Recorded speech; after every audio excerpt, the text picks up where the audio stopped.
right.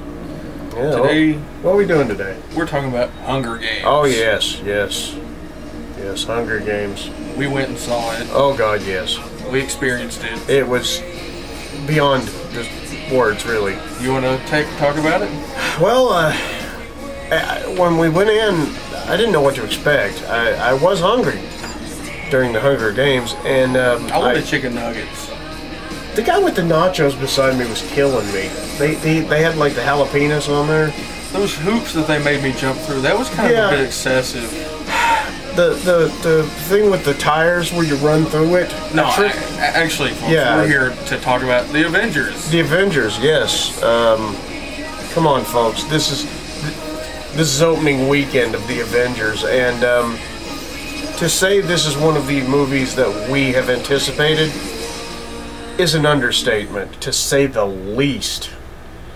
And I know what I think, but Jay, I have to ask, what did you think? To be honest, I've been reading Marvel Comics for about 25 years now, and I've always, as I've said before, I've been into the X-Men. I've always loved Iron Man. Iron Man's one of my favorite characters. Oh, yes. But honestly, you know my feelings on some of the X-Men movies. Yeah, we want to talk about that some other time. But this, honestly, I felt was the best Marvel movie that they've done so far. It just seemed more coherent. More true to the actual characters and how they are.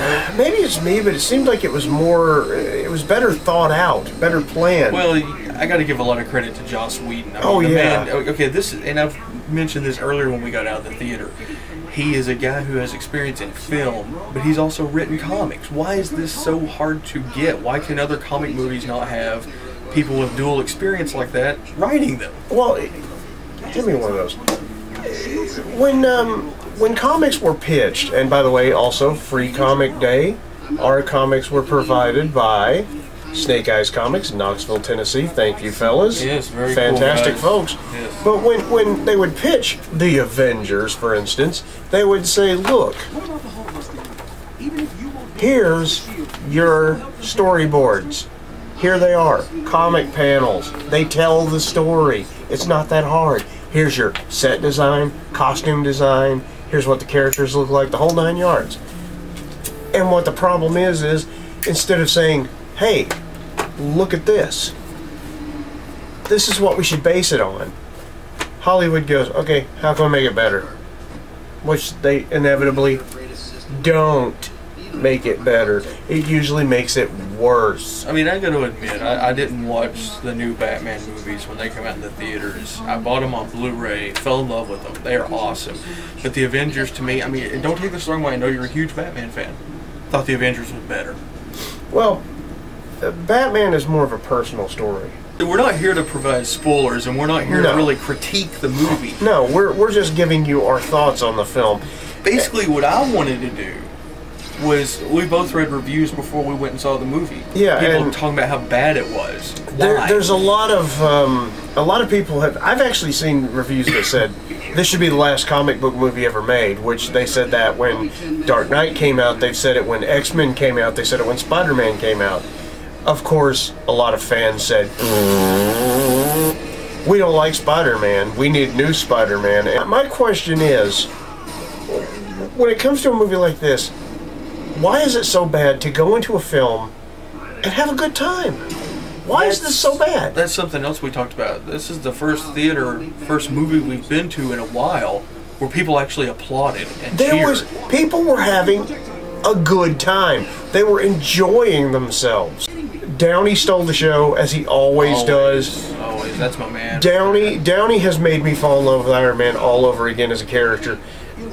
Chris Hemsworth is Thor. If you've seen Thor, wow. See, I will admit, one thing I was worried about going into the Avengers.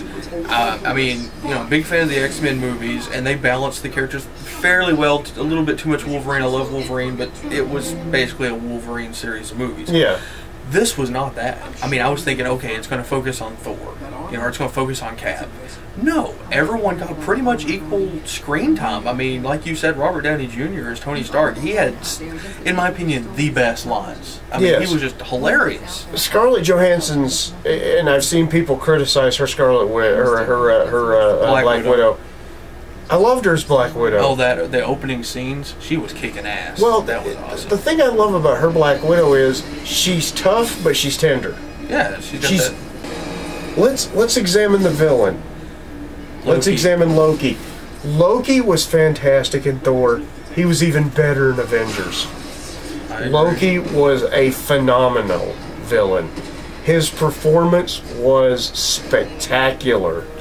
Well, that being said, we don't want to give away too much. We haven't tried not to give away anything. All we're saying I don't think we gave anything away, but it's a great movie. It's a talkie. It's in color. I mean, that's kind of spoiling it a bit. It has music. Captain America's in it. Iron Man's in it. That just gave away a big thing right there. Maria Hill, a fairly new character. I was surprised, honestly, that she was in it. I knew she was in it, and I have to throw this out. The actor, I never really got a handle on Maria Hill in the comics, but she just clicked. Well, there's just something about the actress. You could identify with the character in the movie. Yeah. I mean, she didn't have a huge part. She was in it some, but you felt. To me, she was kind of there for the whole role of the outsider looking in. You're seeing it from her eyes, and it worked. Don't listen to the critics. Make up your own mind. Don't be a sheep. Don't be use led. this. You know, if you're not a fan of the comics, you may like it. If you're a fan of the comics, you may like it. Let's put it this way. If you saw Thor, that's the Thor you're going to get. Same thing with Iron Man. And same thing with Iron Man. Same thing with Hulk. These are characters that grow in this film. It's a sequel to all the movies, in essence. But on that note, we're kind of running out of time. We'll get further in depth with it when it comes out on DVD and Blu-ray. Yeah, we'll go into a really good in-depth review on it. By that time, everyone will have seen it, so we don't have to worry about giving. This is a $300 million movie at $80 million opening weekend, $300 million worldwide. I got the toys. I got the caps. The caps are awesome. Just a little side note from me, I loved Captain America's uniform in this movie. Oh yeah, it was awesome. I mean, it looked really good, believable, and functional. Right. Well, until next time, it's Jay. And this is Brian. This is Pop Chaos. Because your culture had it coming. And we are Pop Chaos. I wonder if they are. Are you Pop Chaos? Let us know.